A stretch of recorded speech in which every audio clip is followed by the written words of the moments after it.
بسم اللہ الرحمن الرحیم۔ السلام علیکم ناظرین، آپ یوٹیوب چینل دیکھ رہے ہیں، میں عمران خان ہوں۔ اب تک کی صورتحال میں آپ کے سامنے رکھ دیتا ہوں۔ اسلام آباد میں مذاکرات ہو رہے ہیں، یہ بہت امپورٹنٹ وقت ہے۔ 12 لوگ ان مذاکرات کے اندر شامل ہیں جو اب تک ہمارے پاس تفصیلات ہیں۔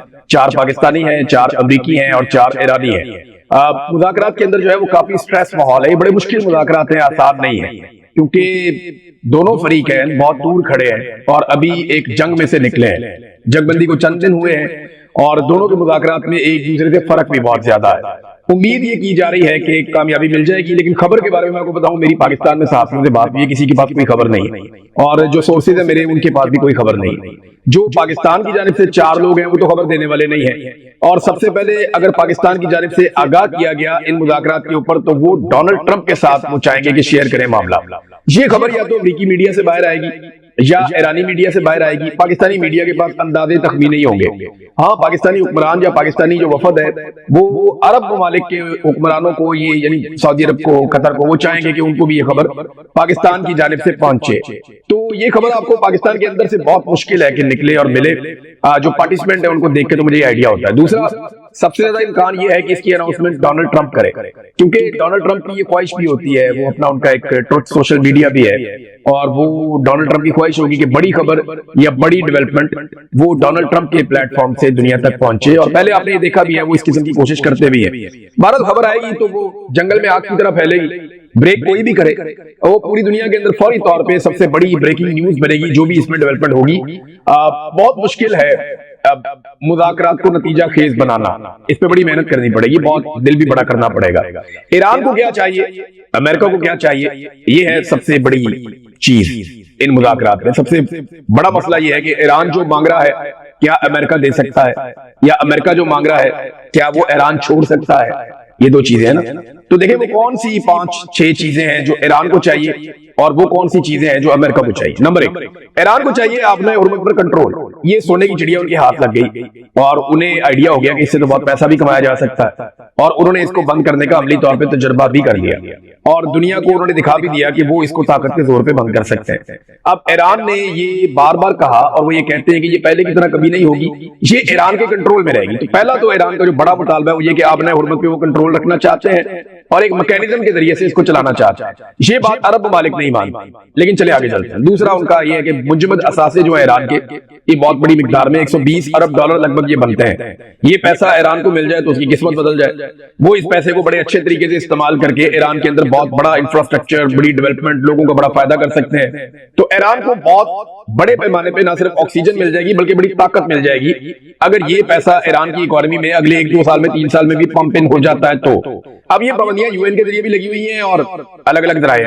ایک خبر بیچ میں آ رہی تھی کہ شاید امریکہ نے، اور رائٹرز نے خبر دی تھی کہ امریکہ نے رضامندی ظاہر کر دی ہے ایران کے منجمد اثاثوں کے حوالے سے جزوی طور پہ، اور قطر کے اثاثوں کے بارے میں بتایا جا رہا تھا کہ جو قطر میں $6 ارب ہے وہ ریلیز ہو جائیں گے۔ لیکن پھر امریکہ کے اندر سے وائٹ ہاؤس کے ایک آفیسر نے اس کی تردید بھی کی ہے اور یہ کہا گیا کہ جناب ابھی اثاثے ایران کے ڈی فریز نہیں کیے گئے۔ میں بھی ڈونلڈ ٹرمپ خود اناؤنس کرنا چاہتے ہوں، لیکن یہ ایک ایسی ڈیولپمنٹ ہے جو ایران کے لیے بہت فائدہ مند ہوگی۔ یہ ان چیزوں میں سے ایک ہے جو ایران چاہے گا کہ ایران کو ملے، اور وہ ڈیمانڈ کر چکے ہیں پہلے، اور وہ یہ کہتے ہیں کہ مذاکرات سے پہلے یہ ہونا چاہیے۔ تیسری چیز جو ایران مانگتا ہے وہ پابندیوں کا خاتمہ۔ ایران پہ بڑے لمبے عرصے سے پابندیاں لگائی، گیس نہیں بیچ سکتا، تیل نہیں بیچ سکتا، عالمی منڈیوں تک اس کی ایکسیس کو محدود کیا گیا ہے۔ ایرانی کرنسی جو ہے وہ بالکل زمین بوس ہو چکی ہے، گر چکی ہے، اس کی ویلیو نہیں رہی۔ یہ ساری چیزیں ایران کے ساتھ گزشتہ کئی دہائیوں سے ہو رہی۔ وہ پابندیوں میں نرمی چاہے گا اور اس کے لیے اقوام متحدہ میں بھی ممالک کو جانا پڑے گا۔ امریکہ ہی ہے نا، باقی تو ممالک سارے اب یہ بات سمجھتے ہیں کہ ہمیں امن قائم کرنا چاہیے۔ امریکہ کے پاس ایک ویٹو پاور ہے، رشیا، چائنا، فرانس، برطانیہ، جرمنی، باقی ممالک کسی اور طرح سوچتے ہیں۔ بہرحال یہ پابندیوں والا معاملہ ایک اور ہے، ایران کو لگتا ہے اس کا حق اسے ملنا چاہیے۔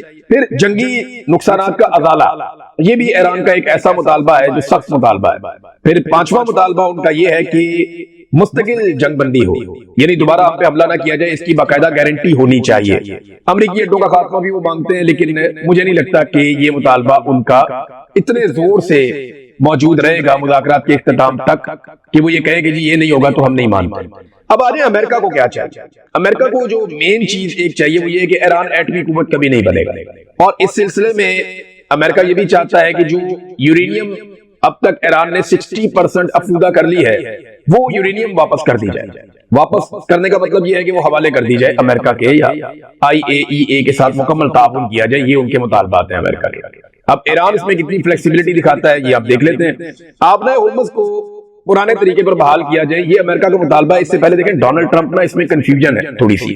ڈونلڈ ٹرمپ کا یہ سٹیٹمنٹ بھی آ چکا ہے کہ آبنائے ہرمز کے ذریعے ایران کے ساتھ مل کر ہم کوئی بہتر حل تلاش کر سکتے ہیں، یعنی وہاں سے بہت پیسہ بھی بن سکتا ہے۔ ٹرمپ کے دماغ میں بھی یہ بات ہے، لیکن عرب ممالک کا یہ مطالبہ ہے جو کہ امریکہ کے اتحادی ہیں اور بہت پیسہ وہ امریکہ پہ خرچ کرتے ہیں۔ عرب ممالک یہ کبھی نہیں چاہیں گے، وہ یہ تو کر دیں گے کہ بہت سارا پیسہ امریکہ کو دے دیں گے، لیکن وہ یہ کبھی نہیں چاہیں گے کہ آبنائے ہرمز پہ کنٹرول کر کے ایران یہاں سے پیسہ بنائے۔ انہیں اس کو انٹرنیشنل واٹرز کی طرح رکھنا ہے کہ یہاں سے جہاز گزرتے رہے جیسے ماضی میں ہمیشہ سے گزر رہے تھے۔ عرب ممالک کو یہ لگتا ہے کہ ہمارے ساتھ زیادتی کیوں ہو رہی ہے، لڑائی تو ایران کی ہوئی ہے، آبنائے ہرمز سے تو ہم تجارت کرتے ہیں، تو ایران کو یہ لگتا ہے کہ یہ میرا پانی ہے، میں اس پہ قبضہ کروں گا جیسے باقی لوگ کرتے ہیں۔ جیسے اور بہت سی جگہوں پہ ممالک ٹیکس لیتے ہیں اپنے پانیوں میں سے جہازوں کے گزرنے کا، تو ہم بھی لیں گے، عمان اور ایران مل کر۔ تو یہاں پہ ایک پھڈا ہے، یہ امریکہ کی ایک بڑی ڈیمانڈ ان کی آبنائے ہرمز کے حوالے سے۔ پھر میزائل ٹیکنالوجی پر امریکہ یہ چاہے گا کہ ایران پر پابندیاں لگیں۔ پابندی کا مطلب یہ نہیں ہے کہ آپ میزائل بنا ہی نہیں سکتے، یہ اس کی رینج کا معاملہ ہوتا ہے۔ پاکستان کی میزائل ٹیکنالوجی بہت اچھی ہے، پاکستان نے اپنے میزائلوں کے تجربے بھی کیے ہیں، لیکن کیا آپ یہ جانتے ہیں کہ پاکستان کا میزائل میکسیمم کتنی دور تک ہٹ کر سکتا ہے؟ پاکستان کا میزائل کسی بھی ایسی جگہ پہ ہٹ نہیں کر سکتا جہاں پہ مغربی مفادات کا کوئی مسئلہ آ جائے۔ حتیٰ کہ پاکستانی میزائلوں کی رینج اس دن میں کیلکولیٹ کر رہا تھا اور ہم نے جو ڈسٹنس کیلکولیٹر ہے وہ نکالا ہوا تھا، یہ باقاعدہ آپ کو اویلیبل ہے، پوری ہر طرح کی اپلیکیشن آپ کو مل جاتی ہے۔ تو ایرانی میزائل اسرائیل تک پہنچتے ہیں، پاکستانی میزائل جو ہے کہ فاصلہ ہمارا زیادہ ہے، ہم اگر سندھ والی سائڈ پہ بھی جائیں تو ہمارے میزائل اسرائیل تک نہیں جاتے۔ اب یہ وہ نون ریئلٹی ہے اور یہ وہ والے میزائل ہیں جو ہم نے اناؤنس کیے ہوئے ہیں پہلے۔ عمران خان صاحب کی بہنوں نے بالآخر وہ فیصلہ کیا جو بڑا مشکل تھا، انہوں نے کہا جی کہ اگلے ہفتے سے ہم اکیلے آئیں گے، کسی کو یہاں پہ آنے کی ضرورت نہیں ہے، کیونکہ کئی مرتبہ انہوں نے کارکنوں کو کہا اور پاکستان تحریک انصاف کی لیڈرشپ کو کہا کہ 10,000 20,000 بندہ یہاں پہ پہنچے گا تو دباؤ بنے گا، لیکن اتنے بندے پہنچے نہیں، ایک دفعہ بھی نہیں پہنچے۔ ہاں لوگ پہنچے ضرور، چند ہزار پہنچ جاتے ہیں، لیکن بہت بڑی تعداد میں نہیں آئے، اور پھر انگلی کٹا کے شہیدوں میں نام لکھوا لیتے ہیں لوگ۔ مثال کے طور پہ وہاں پہ لوگ آتے ہیں، فوٹو سیشن کرتے ہیں، تصویریں اکٹھی کرتے ہیں، بے شمار لوگ ہمیں ویڈیوز بھیجتے ہیں، جناب دیکھیں جب ہم گئے ہوئے تھے اڈیالہ جیل، اور وہاں باہر ایک پکنک بنا کے تصویریں بنا کے واپس آ جاتے ہیں۔ تو ہر دفعہ کوئی نیا گروپ چلا جاتا ہے تو باری باری جاتے ہیں، اپنی تصویریں بناتے ہیں اور وہاں سے نکل آتے ہیں، لیکن اس سے عمران خان صاحب کی رہائی کا کوئی فائدہ نہیں ہو رہا تھا۔ تو عمران خان کی بہنوں نے کہا جی اب آپ یہاں پہ آنا چھوڑ دیں، ہمیں بہنوں کو کسی کی ضرورت نہیں ہے، انہوں نے ہماری ملاقات تو کروانی نہیں، تو ہم یہاں پہ آ جایا کریں گے اور آ کے ہم یہاں پہ احتجاج کریں گے، دھرنا دیں گے، بیٹھ کے ہم چلے جائیں گے، آپ یہاں پہ نہ آئیں بلکہ آپ عمران خان صاحب کے احکامات کو فالو کریں، جو عمران خان نے کہا تھا ہم اس کو دوبارہ ٹویٹ کروانا شروع کریں گے، یعنی وہی چیزیں جو عمران خان صاحب کے ٹویٹر اکاؤنٹ سے پہلے ٹویٹ کی جا چکی ہیں، جو احکامات عمران خان صاحب نے دیے تھے کہ میری قید تنہائی کی صورت میں کیا کرنا ہے، اور سٹریٹ موومنٹ کیسے چلانی ہے، کس طرح کا احتجاج کرنا ہے، ڈرون حملوں کے بارے میں عمران خان کی کیا رائے تھی، خیبر پختونخوا میں آپریشن کے بارے میں عمران خان کی کیا رائے تھی، اور افغانستان کے حوالے سے عمران خان صاحب کیا کہتے تھے، موجودہ حکومت اور اس کی لیجیٹمیسی کے بارے میں عمران خان کی کیا رائے تھی، تو وہ تمام چیزیں جنہیں پاکستان تحریک انصاف کی قیادت بھلا چکی ہے، وہ عمران خان صاحب کی بہنوں نے کہا کہ عمران خان صاحب کے ٹویٹر اکاؤنٹ سے انہیں اب باری باری دوبارہ شیئر کیا جائے گا اور یہ سلسلہ شروع ہو جائے گا۔ تو وہ جو ایک کچھ لوگ آ جاتے تھے وہاں پہ آ کے ایک میلہ سا لگ جاتا تھا اڈیالہ کے باہر، جس کا کوئی فائدہ نہیں ہوا، کوئی دباؤ نہیں پڑا، اس کو انہوں نے ختم کرنے کا اعلان کر دیا، اور اب سٹریٹ موومنٹ کی طرف، کیونکہ سہیل آفریدی کو کہا تھا سٹریٹ موومنٹ کریں اور جنید اکبر کو کہا تھا کہ آپ کمیٹیوں کو چھوڑیں اور جا کر تنظیم سازی کریں۔ تو اب تک کی اطلاع کے مطابق نہ تو تنظیم سازی مکمل ہوئی ہے اور نہ ہی سٹریٹ موومنٹ کے لیے کوئی فورس بنائی گئی ہے۔ یعنی خیبر پختونخوا کی جو پاکستان تحریک انصاف ہے، انہوں نے جو اعلان کیا وہ میں حیران ہو گیا اس کو پڑھ کے، یعنی انہوں نے اعلان کیا پاکستان تحریک انصاف نے کہ ہم نے جو اسٹریٹ موومنٹ کے لیے یا جو عمران خان صاحب کی رہائی کے لیے ایک فورس ہم بنا رہے تھے، اس کے لیے ہم نے 60,000 کارکنان نے ابھی تک رجسٹریشن کروائی ہے۔ ان کو یہ 60,000 کا فگر بولتے ہوئے شرم بھی نہیں آئی۔ 60,000 بے شک بہت بڑی تعداد ہے، لیکن پاکستان تحریک انصاف کے لیے نہیں ہے۔ یعنی 60,000 کا فگر اگر دیتی ایم کیو ایم تو اچھی بات تھی، 60,000 کا فگر اگر دیتی کوئی اور چھوٹی سی پولیٹیکل پارٹی تو وہ بھی اچھی بات تھی۔ اگر جماعت اسلامی بھی ہوتی تو وہ اب تک 2-3 لاکھ کا فگر دے چکی ہوتی۔ اس میں کبھی سنجیدگی دکھائی نہیں گئی۔ ایک ایک ایم پی اے نے 60-60 ہزار ووٹ لیا ہوا ہے، ایک ایک ایم ایل اے نے 1-1 لاکھ سے زائد ووٹ لیا ہوا ہے۔ جس صوبے میں اتنے بڑے پیمانے پر ووٹ پڑے کہ بغیر مخصوص نشستوں کے 2/3 اکثریت پاکستان تحریک انصاف کے پاس آ گئی، اس صوبے میں 60,000 نوجوانوں کا کلیم کرنا یہ بہت شرمندگی والی بات ہے۔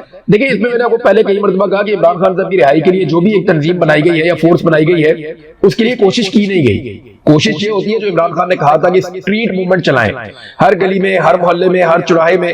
60,000 انہوں نے بندہ رجسٹر کیا ہے، 60,000 تو مقامات ہونے چاہیے تھے جہاں پہ رجسٹریشن ہو رہی ہے، اور اب تک تو 10-15 لاکھ نوجوان کم سے کم ساتھ ہونا چاہیے تھا اس تنظیم کے، لیکن اس پہ توجہ دی نہیں۔ 1-2 دفعہ اس کے بارے میں بات کی، پھر دوبارہ بات کرنا بند کر دی پاکستان تحریک انصاف نے، اس پہ بولے ہی نہیں، کیونکہ تحریک انصاف یا خیبر پختونخوا کی حکومت کی توجہ عمران خان کی رہائی سے زیادہ ان چیزوں کی طرف تھی جن چیزوں پہ میڈیا نشاندہی کر رہا ہے۔ بہرحال پاکستان تحریک انصاف نے کہا جی ہم نے ایسا کچھ نہیں کیا۔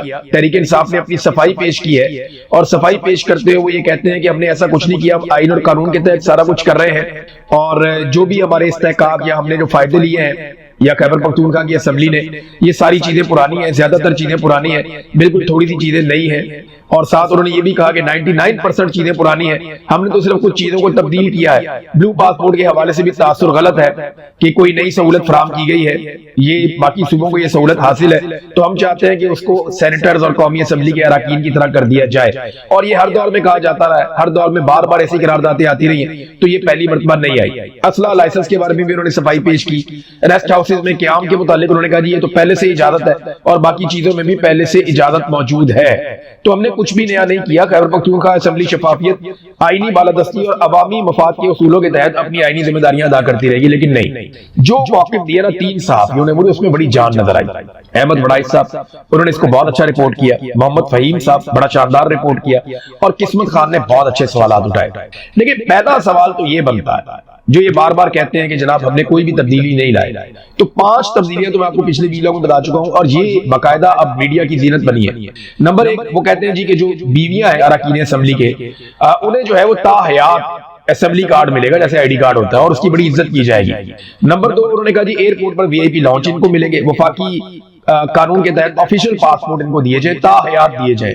تا حیات جو جب سے عاصم منیر صاحب کو تا حیات استثناء ملا ہے نا، یا تا حیات فیلڈ مارشل وہ بنے ہیں، تب سے تا حیات کا لفظ بڑا پسند آ گیا سب کو۔ سرکاری افسران کی طرح ان کو کلب کی ممبرشپ بھی چاہیے، اور ذاتی گاڑیوں کے شیشے کالے کرنے ہیں۔ ساتھ ہی ساتھ یہ جو 4 لائسنس ان کو اسلحے کے ملتے تھے ان کو 8 لائسنس قرار دیا گیا۔ اس میں خیبر پختونخوا کی حکومت کہتی ہے جناب وہ ہماری مجبوری تھی کیونکہ سیکیورٹی کے معاملات بڑے سنجیدہ ہیں، لیکن جو اہم سوالات ہیں نا وہ پھر اپنی جگہ پہ موجود ہیں۔ لیکن اگر یہ شفافیت تھی اور یہ قوانین بڑے شفاف طریقے سے لائے گئے تھے تو چند سوالات جو ہیں وہ جنم پا چکے ہیں۔ نمبر 1 اگر یہ قانون 30 اپریل 2026 کو اسمبلی نے منظور کیا تھا تو 6 مئی 2026 کو اسے گورنر نے منظوری دے دی، اور 7 مئی کو اسے سرکاری گزٹ میں شائع کر دیا گیا، تو اسے صوبائی اسمبلی کی آفیشیل ویب سائٹ پر منظور شدہ قوانین کی فہرست میں کیوں شائع نہیں کیا گیا؟ اس کو چھپایا کیوں گیا؟ اگر تو یہ قانون پاس کروانا تھا تو یہ قانون شائع کیوں نہیں کیا گیا؟